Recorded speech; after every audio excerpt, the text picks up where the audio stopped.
Class 11th biology में आज हम लोग डिस्कस करेंगे परिसंचरण तंत्र पर। परिसंचरण तंत्र, परिसंचरण तंत्र, परिसंचरण तंत्र क्या है? इसको परिसंचरण तंत्र या परिवहन तंत्र भी हम लोग कहते हैं। परिवहन तंत्र, सर्कुलेटरी सिस्टम, सर्कुलेटरी सिस्टम। तो सर्कुलेटरी सिस्टम क्या है? परिवहन का मतलब आवागमन, आदान प्रदान, और वही परिसंचरण का भी मतलब होता है।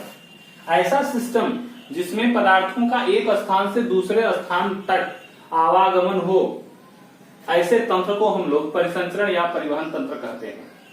आवागमन का मतलब जैसे कोई भी हमारे शरीर में जो पाचन तंत्र है, पाचन तंत्र में जो भी इंपॉर्टेंट मटेरियल है, जो पोषक तत्व हैं, पाचन के फलस्वरूप कोशिका के ऊतक द्रव्य तक पहुंचना, ये परिवहन के माध्यम से ही होता है। पूरा डाइजेस्टिव सिस्टम।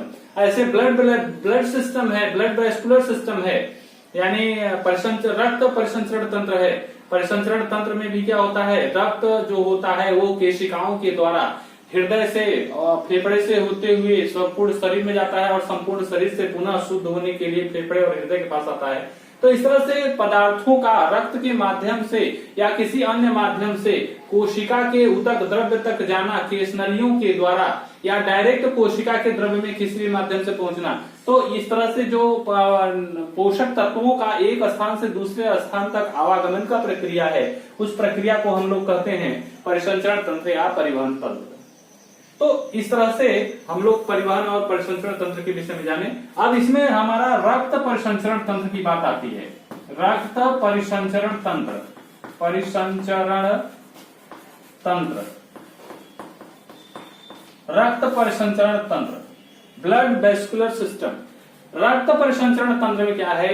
रक्त के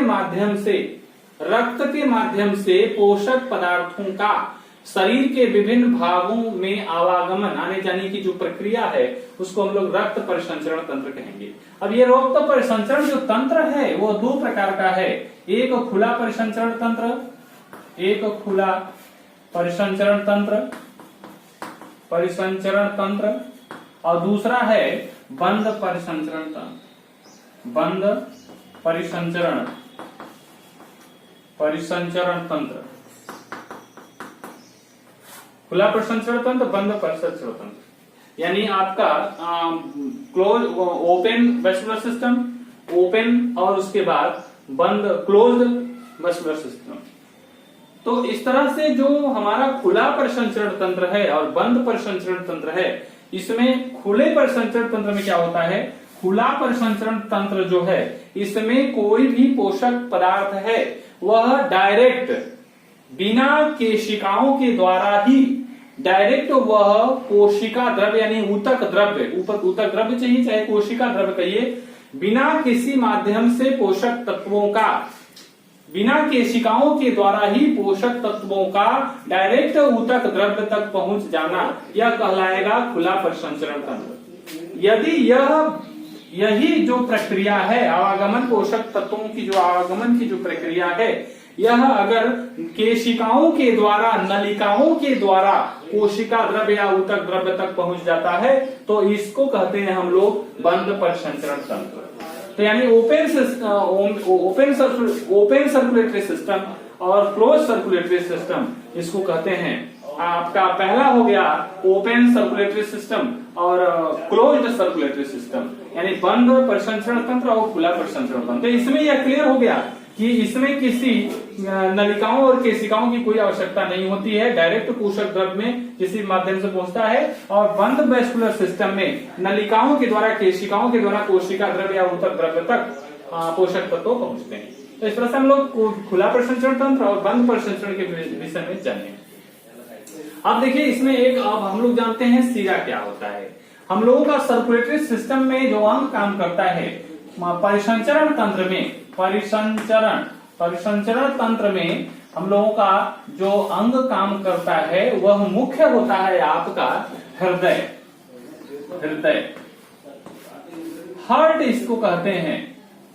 हार्ट जो हमारा हृदय होता है, इससे हमारा ब्लड सर्कुलेटरी सिस्टम चलता है, परिसंचरण तंत्र, रक्त परिसंचरण तंत्र चलता है। अब ये रक्त की संरचना के विषय में अगर हम लोग बात करें, रक्त की संरचना के विषय में हम लोग बात करें, तो हमारा जो हृदय है, वह मुट्ठी के आकार की एक संरचना होती है, और वो जो होता है संरचना में दो आपका आलिंद होता है, दो निलय, यूरेकल और वेंट्रिकल होता है। यानी मनुष्य का हृदय जो होता है वो 4 कोष्ठकों से मिलकर बना होता है। यानी चैम्बर की संख्या इसमें जो होती है, इसको आलिंद कहते हैं। ये भी आपका है बायां आलिंद, और ये आपका है दायां आलिंद। ये आपका दायां निलय, और ये है आपका बायां निलय। तो बाएं निलय में अशुद्ध रक्त आता है अग्रपश्च महाधमनियों के द्वारा, और ये आलिंदों से निलयों में यूरेकल वेंट्रिकल जो बाल्ब होते हैं, इनके माध्यम से रक्त आता और जाता रहता है। इनमें 2 प्रकार के कपाट होते हैं, यूरेकल वेंट्रिकल जो आपके आलिंद निलय कपाट होते हैं। इनके माध्यम से हृदय के क्रमतः सिस्टोल और डायस्टोल की कंडीशन में, यानी हृदय के फैलने और सिकुड़ने की कंडीशन में क्रमशः रक्त का आदान प्रदान क्रमशः बाएं आलिंदों से निलयों में और निलयों से आलिंदों के माध्यम से होता है। तो आपका ये जो क्वेश्चंस है, यह परिसंचरण तंत्र में कौन अंग काम करता है, तो आप बताएंगे हृदय काम करता है।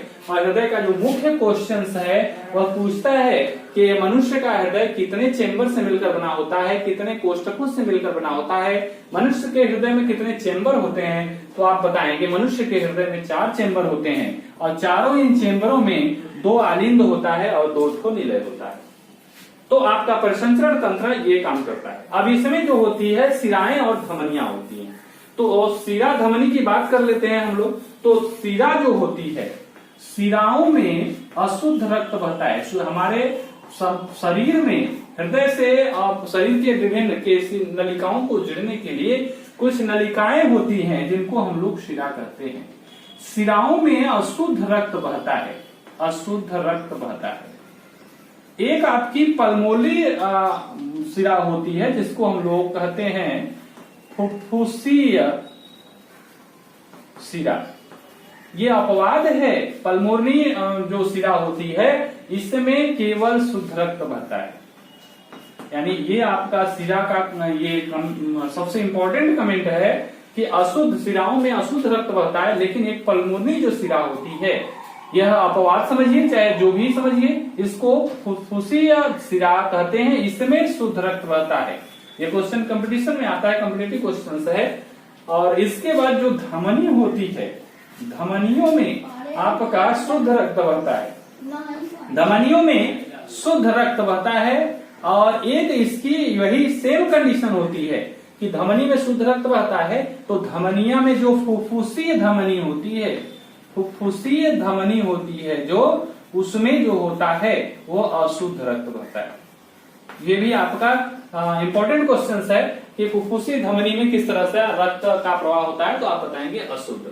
तो सिराओं में जो सिराएं जो होती हैं, वो पतली कोशिकाओं से मिलकर बनी होती हैं, और इसमें जो रक्त होता है सिरा में दबाव जो होता है इसका वो कम होता है। और धमनियों में जो ये धमनियां जो होती हैं, वो पतली कोशिकाओं से मिलकर बनी होती है, रक्त का दबाव इसमें कम होता है। तो हृदय के सिकुड़ने और बंद होने की अगर क्रियाविधि कहें, हार्ट बीट की अगर हम लोग बात करें, हार्ट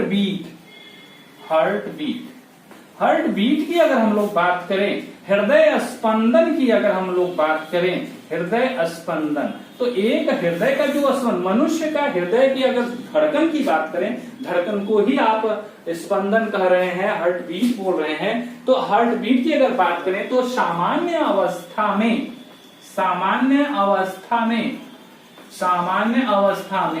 मनुष्य का हृदय 72 से 75 बार बीट करता है, धड़कता है। यह सामान्य एक औसत है।